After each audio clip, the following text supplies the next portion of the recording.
আসসালামু আলাইকুম।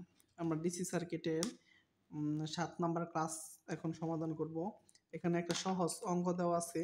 এই অঙ্ক করানোর উদ্দেশ্য হইতেছে অ্যামিটার এবং ভোল্টমিটার যদি একত্রিত থাকে, অ্যামিটার মান এবং ভোল্টমিটার মান নির্ণয় করব আমরা, হ্যাঁ? আমরা পূর্ববর্তী ক্লাসে আমরা আলোচনা করেছি যেখানে অ্যামিটার থাকবে ওই জায়গায় শর্ট করব, আর যেখানে ভোল্টমিটার থাকবে সেখানে আমরা ওপেন করে রাখবো।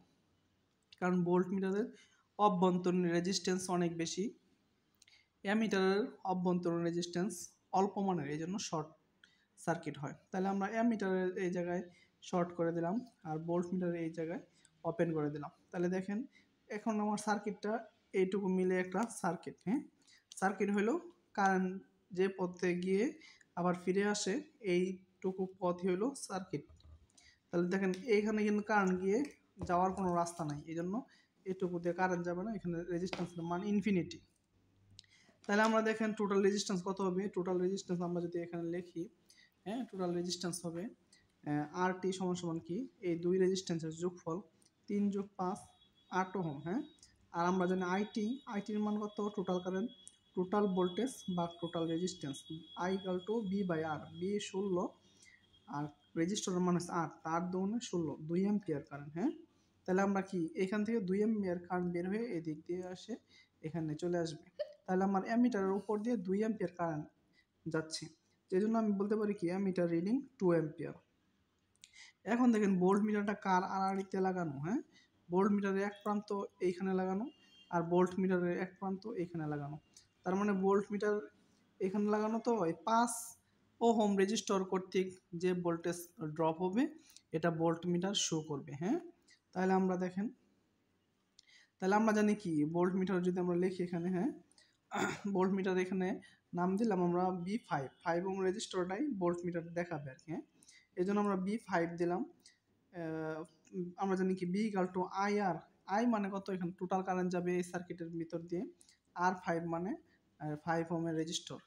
তার মানে আমরা এখানে যদি আলোচনা করি, এই এই রেজিস্টরের মানটা, এই রেজিস্টর ভোল্টেজটা এখানে শো করবে, এই জন্য B5 বের করতেছি, হ্যাঁ। তাহলে B5, সুতরাং IR টোটাল কারেন্টটা রেজিস্টর 5 ওহম রেজিস্টরের ভিতর দিয়ে যাবে, R5, তাহলে টোটাল কারেন্ট পাইলাম কত এখানে আমরা 2 অ্যাম্পিয়ার এবং রেজিস্টরের মান হচ্ছে 5, হ্যাঁ। সুতরাং 5 দুগুণে কি 10 ভোল্ট। আমি এখানে বিস্তারিতভাবে এগুলো আলোচনা করছি আর কি, এখানে কি হইলে কি হবে, volt meter reading, ammeter reading, কোন সময় কি কিভাবে এগুলো কাজ করে এটা লিখছি আর কি, হ্যাঁ। তাহলে কি আমরা পাইলাম অ্যামিটার রিডিং পাইলাম 2 অ্যাম্পিয়ার, ভোল্ট মিটার রিডিং পাইলাম 10 ভোল্ট।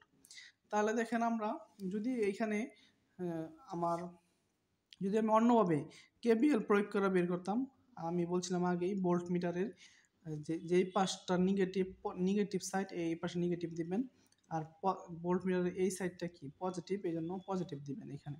তাহলে ভোল্ট মিটার কী করবে, এই দিক দিয়ে একটা যে লুপ নেই, কেবিএল নেই, তাহলে আমার এখানে কি কত ভোল্টেজ পাওয়া যাবে এটা শো করবে। তাহলে আমি এইখানে দেখেন একটা পয়েন্ট দিছি, আমি এইখান থেকে এই পয়েন্ট থেকে শুরু করে এইখানে এসে আবার শেষ করব, কেবিএলটা শেষ করব। তাহলে দেখেন আমি এখানে প্রথম চিহ্নটা কি নিছি, দেখেন প্রথম চিহ্ন এখান থেকে যখন আমি যাচ্ছি প্রথম চিহ্ন পাচ্ছি মাইনাস, এই জন্য মাইনাস নিছি, হ্যাঁ। এই যে দেখেন -5 ইন্টু, পরবর্তীতে দেখেন এটা প্রথম চিহ্ন কি প্লাস, এই জন্য প্রথম চিহ্ন নিছি প্লাস। এখানে আই এর মান মানে আইটি আর আর এর মান 5, দেখেন আইটি ইন্টু আর এর মান 5 সমান সমান আমাদের লুপ শেষ, এই জন্য সবগুলোর যোগফল, একটা লুপের যোগফল কি হয়, কেবিএল এর সমান সমস্ত ভোল্টেজগুলোর যোগফল 0 হয়, জন্য 0 দিলাম, হ্যাঁ। মাইনাস বি প্লাস আইটির মান 2 ইন্টু 5 এর মান আর 5 ওহম সমান সমান 0, মাইনাস বি 5 দুগুণে 10 প্লাস 10, এই পাশে এসে -10 হবে, উভয় পক্ষ থেকে মাইনাস বাদ দিলে বিএম সমান সমান 10 ভোল্ট হবে। তাহলে এটাই আমাদের এখানে বিএম ভোল্ট মিটারের মান চাইছিল, আমরা মান বের করলাম। আপনারা আমাদের ক্লাসের সাথে থাকবেন, সামনেও আরও গুরুত্বপূর্ণ অঙ্ক নিয়ে ইনশাআল্লাহ সমাধান করব, আর চ্যানেলটা সাবস্ক্রাইব করবেন। আসসালামু আলাইকুম।